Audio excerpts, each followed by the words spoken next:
G'day, Trooper Cody and Steve with a World War I story, and when I start you'll think, goodness me, can there be anything about this story I haven't already heard? So I'm saying there'll be 5 things in this story that you haven't heard. Let's see if five's an accurate number. So what we're going to do is we'll start off, we're going to talk about All Quiet on the Western Front. So this is a book. It's a movie made in 1930 that won an Academy Award. Brilliant movie. It's another movie made, is it the 70s? It's a made-for-TV version that starred John Boy from the Waltons. I saw that one, and it's a shame because I really didn't like the Waltons and I didn't like the actor much, but it wasn't too bad. Ernest Borgnine was the sergeant, I think. But and again, it's just been remade yet again, which sadly I haven't seen the new version yet. But of course, it started out as a book. Now, the book was written in 1929 and so successful and so popular that it was translated into English and published in English in 1929. Now here's one of the first things that I do wonder if you didn't know. Now, if you have ever seen a comedy, an English comedy called Monty Python's Flying Circus, there's a sketch in that where a person is walking around inside a theatre with an ice cream tray, and as that person's walking around inside the theatre, he's calling out "Albatross, Albatross," and someone in the audience says, "Albatross, do you get wafers with that?" And then that person selling, the seller, says, "You don't get wafers with Albatross." That is English humour that a lot of other countries do not get. Americans do not understand a lot of the subtleties of English humour. No offence to my American friends.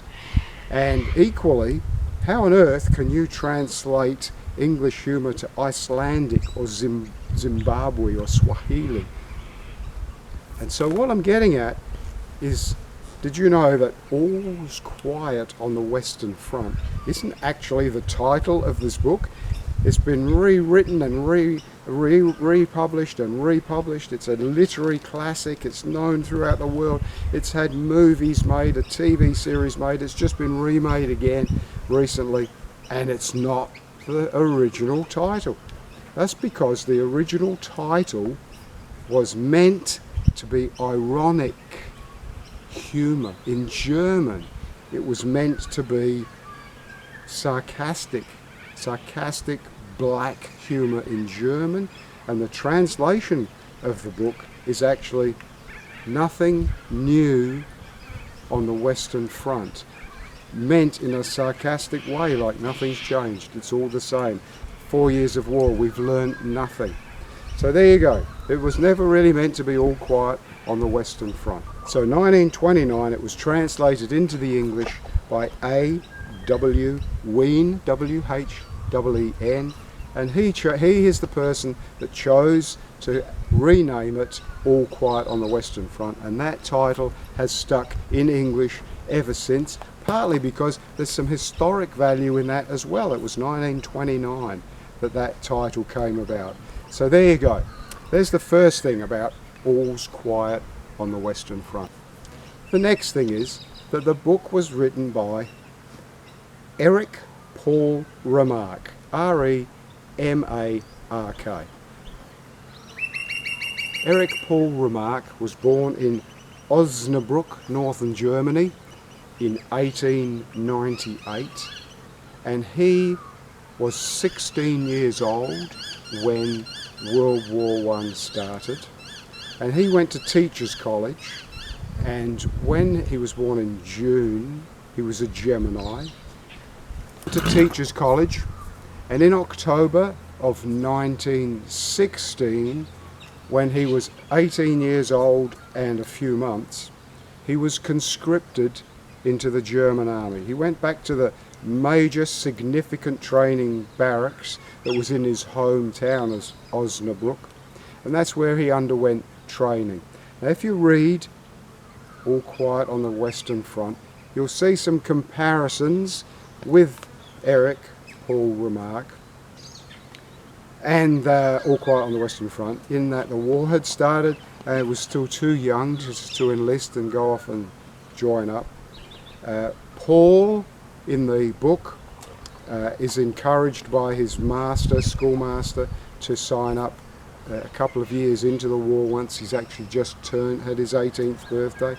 And Eric, the real Eric, the writer of All Quiet on the Western Front, he was conscripted a few months after his 18th birthday. He went for training on Osnabrück, where his hometown. He was in the barracks there. He went for training and graduated, if that's the term, in June of 1917. And if you read the German versions of where he went, you've got to remember these places had different names depending whether they're French or the English or the Australians. But he went to what we Australians call Passchendaele. That's where he went.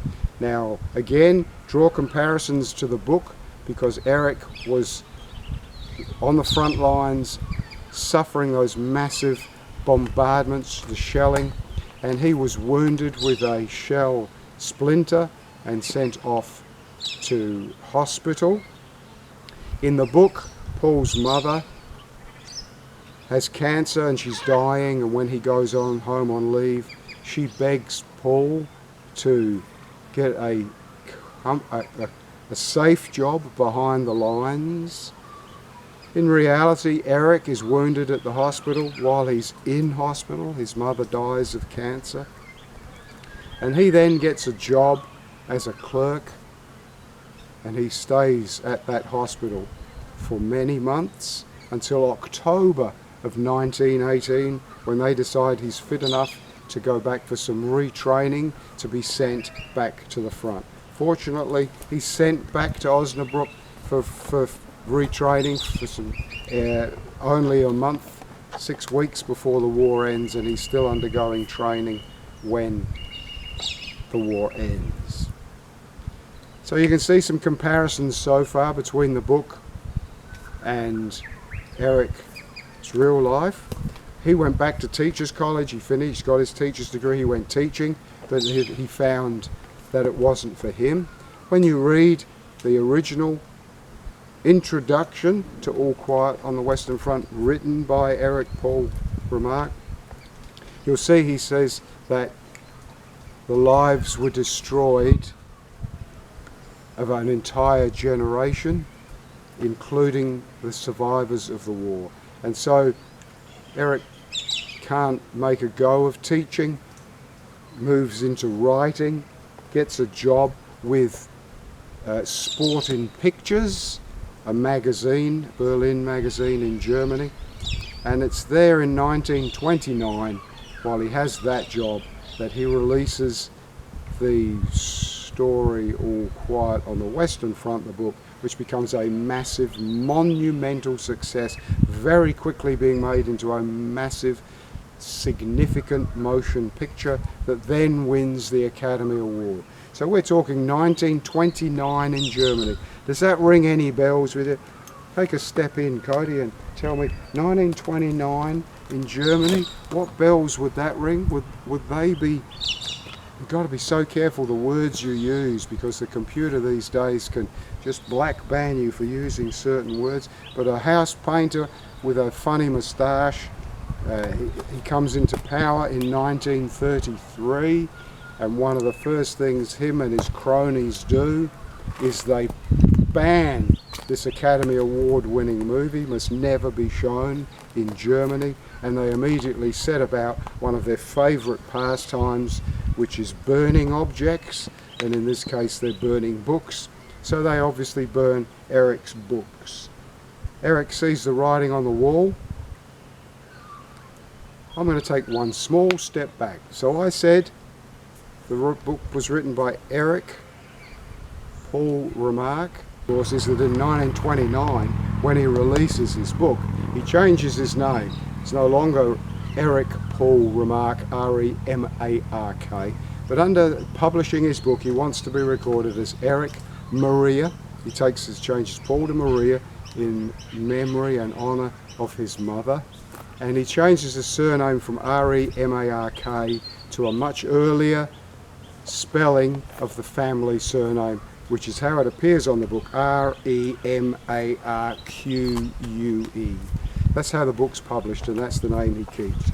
So the guy with the funny moustache has come to power, 33, banned the movie and burnt all of Eric's books. Eric sees the writing on the wall. We've got to be so careful what I say, but there was certainly a lot of writing on the wall in Germany in the 30s. Not pleasant. And he moves to Switzerland. Very wise decision. So while he's in Switzerland, of course, he's made an enormously successful Hollywood movie that won an Academy Award. So one of his closest, dearest friends is Marlene Dietrich. She arranges for him to get a visa to go to America. He travels to France, and in 1939 he boards the Queen Mary to travel across the Atlantic to America. The astonishing thing about this is Eric is on the very last ocean liner that makes a Atlantic crossing, the last journey before World War II officially breaks out in 1939, the very last one. So he was a very lucky man. While he's in Hollywood, he makes other movies, scripts for other films, writes other books. But what's interesting is he left his sister behind in Germany. What he had done earlier, at a very young age, he had got married to a dancer. The marriage hadn't lasted long. They had divorced very early. But when he moved to Switzerland and saw the writing on the wall in Germany, he remarried that dancer out of kindness, so that she had a visa, because she was married to him. She had a visa and she could get out of Germany herself and move to Switzerland and safety from what was coming in Germany. It's very fortunate that she did that. It was very kind of Eric to do that, because they never lived together. They never put the marriage back together. He did that purely as kindness to get her out of Germany, and then they divorced once again once she was safe. Sadly, he didn't do the same thing for his sister.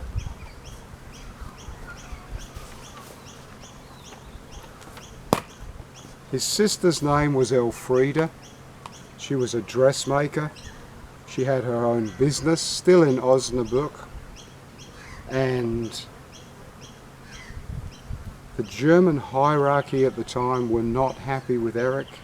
They wanted him desperately, and they would have tried and executed him as a traitor, because they said that All Quiet on the Western Front was unpatriotic and defeatist. So what they did is they arrested his sister Elfriede for treason and for being part of the German resistance. The truth really will never be known. At her trial, and I use that word, I shouldn't use the word trial because it was a sham, kangaroo court, a customer at the dress shop came forward and said that Elfriede had said to her that the Eastern Front campaign was no more than the German hierarchy sending beasts to the slaughter. That was the evidence given by a witness dress shop customer. Meanwhile, Elfrieda's landlady, she gave evidence saying that Elfrieda had said she wanted to kill Hitler. Now, you can't take any evidence given in a court in that period of time as being true. And who knows what the truth is about how Elfrieda felt, what she ever really said, but sadly, she was convicted of defeatist comments and threatening Hitler's life, and so she was executed. In the history books they record she was murdered. She was, people don't realise this, but Germany at that time had capital punishment. Pre the 30s they had capital punishment, and the form of execution for capital punishment in Germany in that time was the guillotine, and that's what happened to Elfrieda. She was beheaded. Since that time, in Germany now, there is a museum that is dedicated to the German resistance, to those people in Germany during World War II who actively fought against the German hierarchy. And she is recorded there as being a member of the German resistance. And in the 60s in Osnabrück, where she was born, they named a street in her honour. Very, very, very sad. There's a story also that Goebbels, if you know the Goebbels, that he sent a message to Eric in America saying that if Eric came and gave himself up to the Germans, that they would release his sister. Who knows if that's true. So, how much so far have you known about Erich Maria Remarque?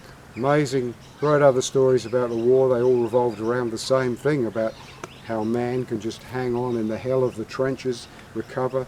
Wrote another book about concentration camps and the spark of life hanging on no matter how bad it got in the concentration camps. But he was also a great friend of Greta Garbo and other Hollywood famous celebrities, and he actually ended up marrying a Hollywood actress, a famous Hollywood actress. Her name was Paulette Goddard, and if you look up Paulette, you'll see a stunning Hollywood beauty. She was starred in many classic movies, and ironically, if that's the right word, she was in Charlie Chaplin's Little Dictator, the movie that, let me say it in Australian, that took the piss out of Hitler. She starred in that. She was married to Charlie Chaplin for a while, and she was also married for a while to Burgess Meredith. And just as a bit of an aside, if you're around my age, Burgess Meredith, of course, was the brilliant penguin in the fantastic Adam West. A bit of lightheartedness in a sad story. Burgess Meredith was the penguin in the Adam West Batman on 60s TV, and he was also had a role in the initial Rocky movie. So she was married to him for a while, but what is clear is that when Eric married Paulette, this was absolute true love, because she gave up her acting career, pretty much gave up her acting career. One of those true soulmate love stories. They got married in '58, lived in Switzerland for the rest of both their lives. He died at 72 in 1970. She became the owner of his entire estate, including all the copyrights to all of his books, and she started donating significant amounts of money to significant educational institutions.